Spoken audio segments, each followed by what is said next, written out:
Assalamualaikum warahmatullahi wabarakatuh. Hai semua, namaku Debbie Amalia Yolanda dari kelas 12 MIPA 2. Pada kesempatan kali ini, aku pengen ngejelasin tentang glikolisis.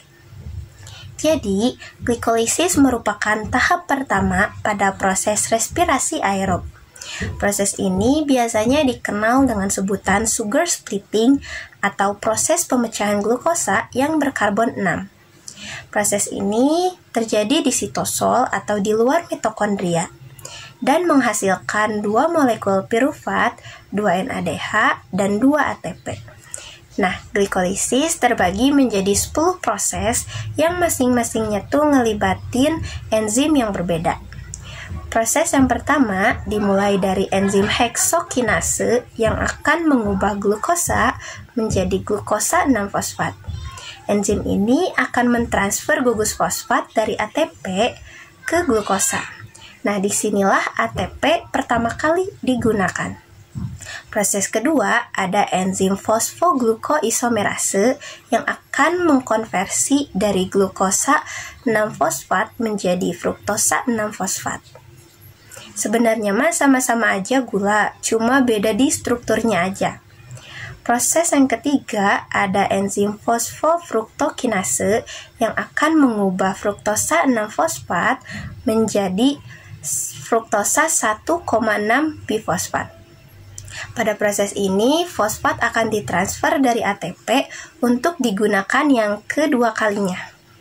Proses yang keempat ada enzim aldolase yang akan memecah molekul dari fruktosa 1,6 bifosfat menjadi dehidroksiaseton fosfat atau DHAP sama gliseraldehid 3 bifosfat atau G3P. Nah, proses yang kelima ada pengkonversian dari DHAP dan G3P. Tapi setelah dikonversi, ternyata reaksi ini tidak pernah mencapai titik keseimbangannya. Sehingga untuk proses yang selanjutnya hanya digunakan G3P saja. Nah, perlu teman-teman ketahui kalau misalkan dari proses yang pertama sampai yang kelima tadi disebut dengan fase investasi energi. Kenapa? Karena pada proses yang pertama sama yang ketiga disebutkan adanya penggunaan 2 buah ATP. Proses yang keenam ada enzim triose fosfat dehidrogenase yang akan mengubah G3P menjadi 2 buah 1,3 bifosfogliserat.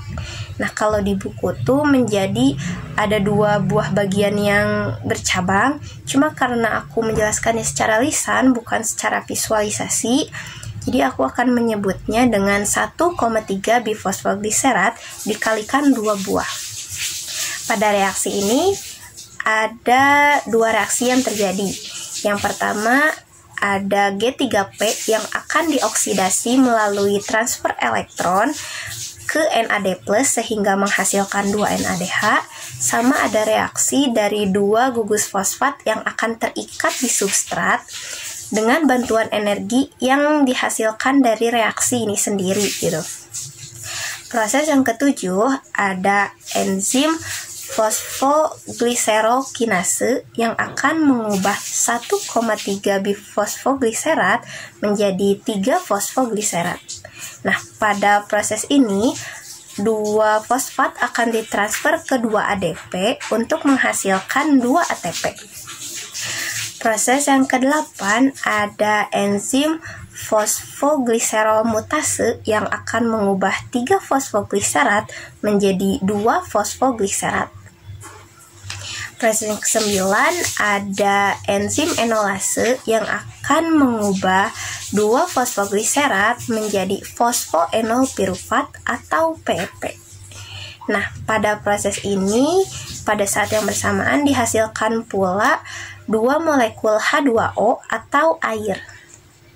Proses yang ke-10 dan yang terakhir ada enzim pirufat kinase yang akan mengubah PEP menjadi 2 pirufat dan dihasilkan juga 2 ATP yang terbentuk dari ADP. Nah, perlu teman-teman ketahui kalau misalkan dari proses yang ke-6 sampai yang ke-10 tadi sudah dihasilkan 4 buah ATP.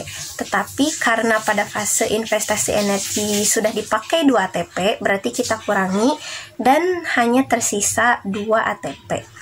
Nah, fase ini tuh dikenal dengan istilah energy payoff phase atau fase saat energi dihasilkan dan dibebaskan gitu.